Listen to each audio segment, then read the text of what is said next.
with them, more than likely they're not happy there either. And that comes to your own leadership. Think about how you spend your time. You know, what happens is when you're the head of your company, you start it, you're the one with the foot on the accelerator. You're all excited about your new company. You're building it. You're going forward. You're driving it. And all of a sudden you start becoming successful. You have to deal with stuff in the daytime. You have to deal with your accountants and your attorneys. And all of a sudden your foot's coming off that accelerator because you're having to deal with stuff.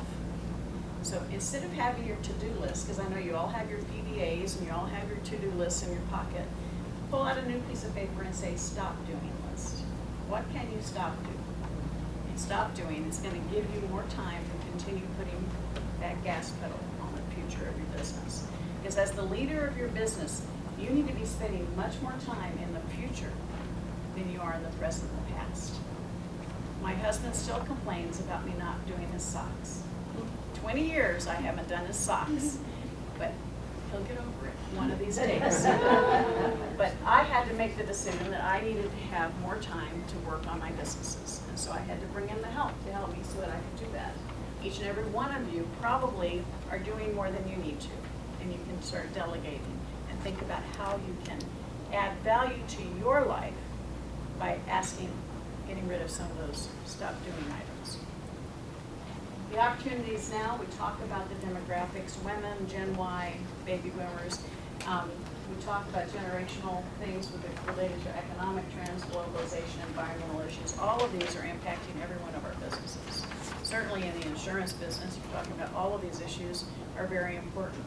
When you look at the generational side of it, I'm going to ask Angela Totman to come up here in a minute, but you know, we are looking at women as the driving force for the future. We make most of the economic decisions. 85 to 90% of all consumer product decisions are made by women. We will be solely responsible for our financial lives. I guarantee you, one of you will all be solely responsible. You know, the good news is that we outlive men by 7 years. Right?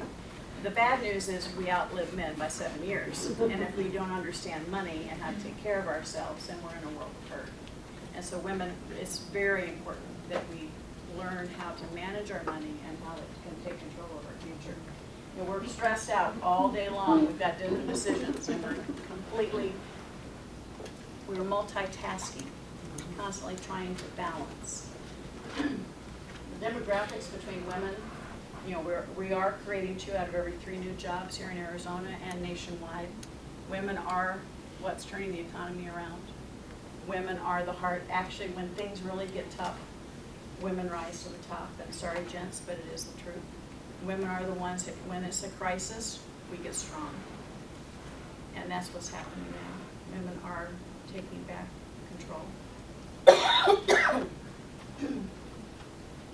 Work-life balance is an issue I would like to share with you. We're going to do one more exercise. I want everybody to stand up and put your feet shoulder width apart. Hands down by your side. And I want you to be balanced. So close your eyes and just stand and be balanced. Did you feel how the energy just left the room? Now open your eyes. Start putting your hands up, back and forth, kind of step forward, step back. You feel how the energy's back in the room? Ladies, and you brave gents, balance doesn't exist in our life.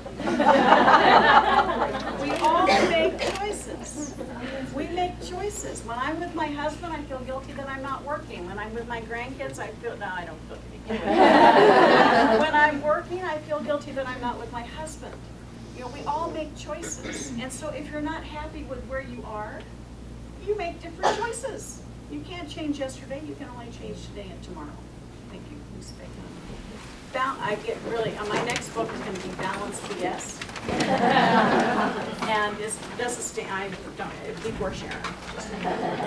But balance is a misnomer because nobody's ever really in balance. We're always moving. We're always moving forward or back, and we're making choices. So if you're not happy with where you are, think about the choices you're making. Maybe you should make a few different choices. This is a picture of our trip to Africa. And I share this because we had 12 women entrepreneurs, and we were told this was the last day of our 15-day trip. We were going to do the gorilla trek, and it was going to typically an hour, hour and a half max to get to the gorillas. And if you'll see, there's a head way down here. We went straight up a mountain. And what was supposed to be an hour and a half was a 12-hour trek. Oh my gosh. We went 18 kilometers, which I think is approximately 12 miles. So we went 6 miles straight up. We got to the gorillas. They were anticlimactic after making it 6 miles. Saw the gorillas, and it started pouring rain. So our 6-mile trek back was through mud, and with our guides were having to put sticks on the trail, which was this big, to keep us from sliding down the hill. None of us were in the physical condition to have been able to do this. We should not have succeeded. We all made it. We all made it, and we made it because it was mind over matter. It was teamwork. It was collaboration. It was encouragement. A little bit of competition. But it was a never quit. One foot in front of the other. You couldn't look up. We took very few pictures. This, luckily, Mary took this picture. I think we have like 4 pictures because we're all scared to death we're going to fall down the mountain. And it was an incredible experience. Every one of us, when we got back, said, if we can do this, we can do anything. This body should never have been able. I get winded on a flight of stairs. But I made it. And my daughter was with me as well, and it was incredible.